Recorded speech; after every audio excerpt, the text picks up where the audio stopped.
106.5 FM and online. It's the After 5 guest with Wyn Thomas. My After 5 guest today is C P Davies and her book Trecadno.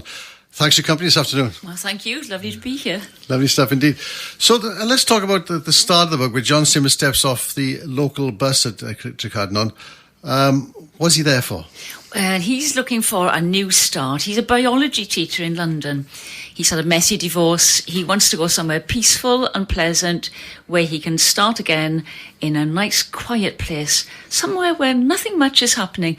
He gets a bit of a shock. It's not quite like that. So he's going to be the new science teacher at the local comprehensive. Yeah, biology teacher, yeah. Okay. Yeah. And he meets his landlady, Mrs. Hughes. Now, she came across to me as a bit of an infamous Blackpool landlady. Oh, yes, there are quite a few dragons in Trecadno, yes. Yeah, I think John Simmons quite quickly realises that there are quite a few characters in this town, and quite a lot of them seem to be out to get him, so he doesn't have a very positive impression of the town when he gets there. Yes, his landlady is one such, really. She's she's a doughty type. I thought he was dragged into a funeral in the early part of the book. Absolutely, yeah. On his first day, he's dragged into being a bearer the following day by William Williams, who is a deacon at Mariah Chapel, and he's one of my favourite characters, actually. He's particularly sort of awkward and imposing, and so he's a sort of a villain character, but he's not really in the end. So what sort of place is the village? Well, Trecadno is a small town. It's very, very quiet. It doesn't actually exist, of course. It's completely fictitious, but it is based, I suppose, loosely on a mix of the places in my locality, places like Kidwelly and Llansaint. I once went on a bus myself through the middle of Llansaint, and there nothing moved at all, and only the sparrows. And actually that's what gave me the start of the book, I think. Just thinking about this place where, something must be happening. And I conjectured then a place where actually lots is happening underneath the surface.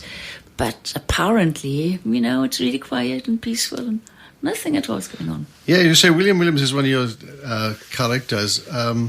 There's a bit in this book, but I don't know if he's doing this, but he's translating for John, Welsh street places in English.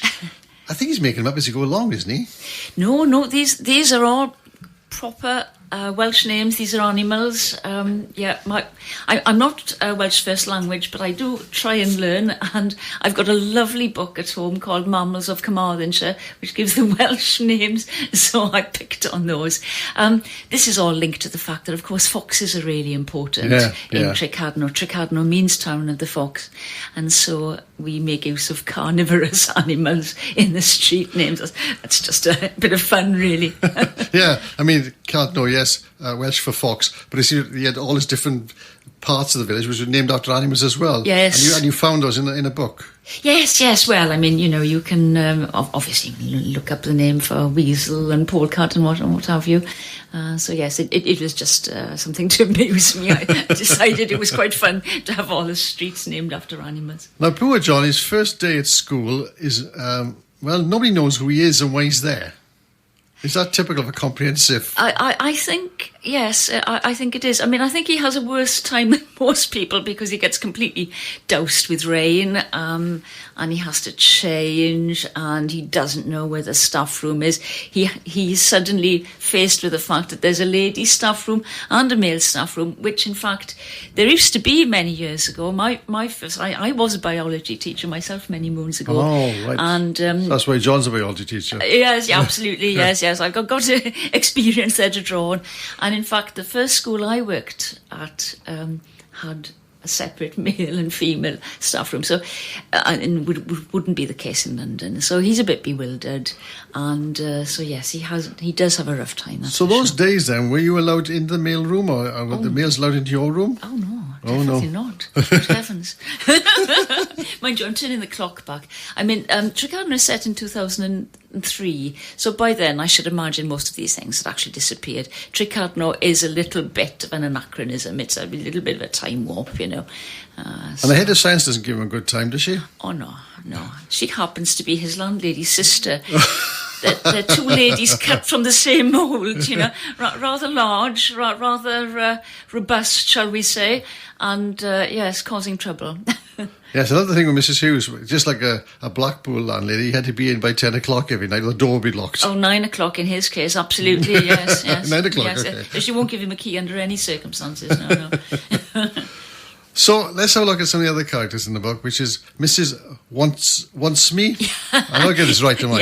Yes. This is another little something to amuse me. I've got quite a few little jokes buried in the book, which are not obviously sort of in your face. So this lady is called Betty Wants Me. So when you say it, you can hear what it means. I can tell what sort of woman she is. Yeah. So yeah, she's married to Auntie Wants Me, and her husband has certain predilection, shall we say. We'll put that to one side for the time being. But anyway, yes, she's a lady who is angling after John. So this is, I suppose, both a good thing and a bad for him. He has mixed views about this, but he soon finds another lady love that he wants to focus on. Which is where we're going to go next, isn't it? To Elizabeth May, yes, who he's had a crush on from the first time he saw her. Absolutely. So this is Elizabeth May Glyndŵr, the local pharmacist, who is also in the choir of Mariah Chapel, and that's where he first spots her, yes, as you say. And yes, she's a very clever lady, and she seems to be stringing him along. That's because there's a lot going on in Trecadno, but ultimately she's very much on his side. Yeah, she gives him a cold shoulder in the beginning, doesn't she? Yes. He can't get anywhere with her, can he? No. And then Mr. Nash Thomas, is he the villain in there? Oh, he's definitely a villain, yes. So, not least because it seems that Elizabeth May is having a bit of a fling with him. He's a local property developer and nobody much likes him. And it turns out that Elizabeth May doesn't really either.